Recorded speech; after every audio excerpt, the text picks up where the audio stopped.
सूचना केवल हमारे विचार हैं, वित्तीय सलाह नहीं। निर्णय लेने से पहले खुद शोध करें। किसी भी लाभ या हानि के लिए हम उत्तरदायी नहीं हैं।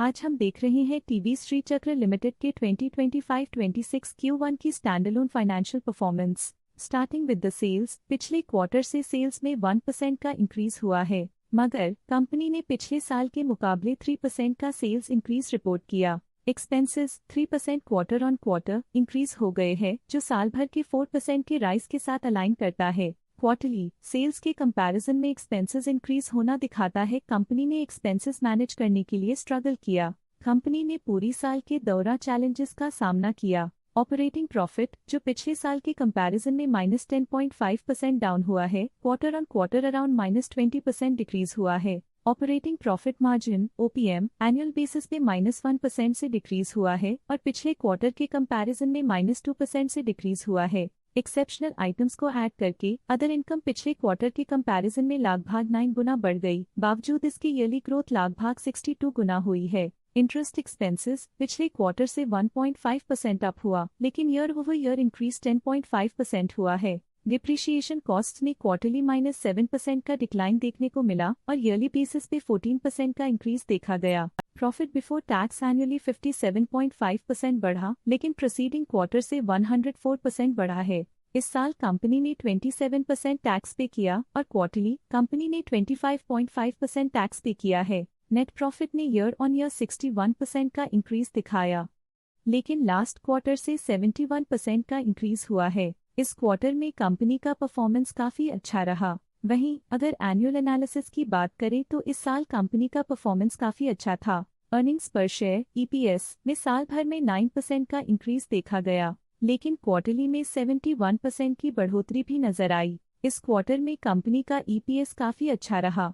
टीवी श्री चक्र लिमिटेड के फाइनेंशियल स्नैपशॉट को रिव्यू करते हुए कुछ मुख्य ट्रेंड्स सामने आए हैं जो कंपनी की परफॉर्मेंस पे रोशनी डालते हैं। जून 2022 से जून 2025 तक टीवी श्री चक्र लिमिटेड की फाइनेंशियल जर्नी में सबसे पहले बात करते हैं सेल्स की। इस साल सेल्स में 8% की वृद्धि हुई है और पिछले 4 सालों में 13.5% की वृद्धि हुई है, जो एक निरंतर अपवर्ड ट्रेंड को दर्शाता है। पिछले 3 साल से सेल्स लगातार बढ़ती जा रही है, जो मार्केट एक्सपेंशन और कंज्यूमर डिमांड में वृद्धि को दर्शाता है। अब बात करते हैं एक्सपेंसेस की। इस साल एक्सपेंसेस 13% बढ़े हैं और 4 सालों में 14.5% का इजाफा हुआ है। इस साल हालांकि एक्सपेंसेस सेल्स से थोड़ा ज्यादा बढ़े हैं, मगर ग्रोथ रेट्स का करीब होना स्टेडी ऑपरेशनल कॉस्ट को दर्शाता है। इस साल ऑपरेटिंग प्रॉफिट -41% कम हुआ, लेकिन पिछले 4 सालों में 1% का इजाफा हुआ है। इस साल ऑपरेटिंग प्रॉफिट में कमी आई है, लेकिन पिछले 2 साल की वृद्धि रेजिलियंस को दर्शाता है, जो एक अस्थायी मार्केट को संकेत करता है। इस साल नेट प्रॉफिट में -54.5% की गिरावट हुई, लेकिन पिछले 4 सालों में 16% की बढ़ोतरी हुई है, जो कंपनी की मजबूती दिखाता है। इस साल नेट प्रॉफिट में आई कमी के बावजूद पिछले सालों में हुई पॉजिटिव वृद्धि एक अस्थायी मार्केट एडजस्टमेंट को दर्शाता है। EPS के लिए रास्ता कठिन रहा है। इस साल EPS -65.5% डिक्रीज हुआ और पिछले 4 सालों में कुल मिलाकर -12% की गिरावट हुई है। इस साल EPS में कमी आने के बावजूद पिछले सालों की ग्रोथ कंपनी की मजबूत ओवरऑल परफॉर्मेंस को अंडरलाइन करती है। चलिए अब बात करते हैं शेयर होल्डिंग पैटर्न की। टीवी श्री चक्र की शेयर होल्डिंग रिपोर्ट्स कुछ इस प्रकार की हैं, जो अननोन 2025 के तक चलता है। ये रिपोर्ट कंपनी के शेयर्स की डिटेल जानकारी देता है, जिसमें promoters, promoter groups, foreign investors, public investors और सरकारी एंटिटीज शामिल हैं। पब्लिक द्वारा हेल्ड शेयर्स का परसेंटेज 48.29% से इंक्रीज होकर 2025 के में 48.35% तक का इंक्रीज से देखा गया। ये चेंजेस स्टेट है कि पब्लिक की इन्वेस्टमेंट कंपनी में क्वार्टर टू क्वार्टर इंक्रीज हुई है।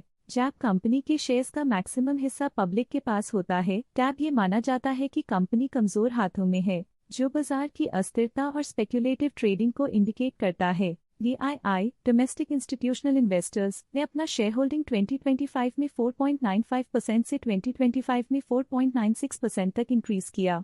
ये बताता है कि डोमेस्टिक इंस्टीट्यूशंस ने कंपनी में अपना इंटरेस्ट 0.01% तक इंक्रीज किया है। फॉरेन इंस्टीट्यूशनल इन्वेस्टर्स की शेयर होल्डिंग में थोड़ा डिक्रीज आया 2025 के से 2025 के में, जो दिखाता है कि फॉरेन इंस्टीट्यूशंस ने अपने स्टेक को क्वार्टर टू क्वार्टर -0.07 से डिक्रीज किया है, जिसे पता चलता है कि उन्होंने अपनी इन्वेस्टमेंट्स को पुल बैक किया है।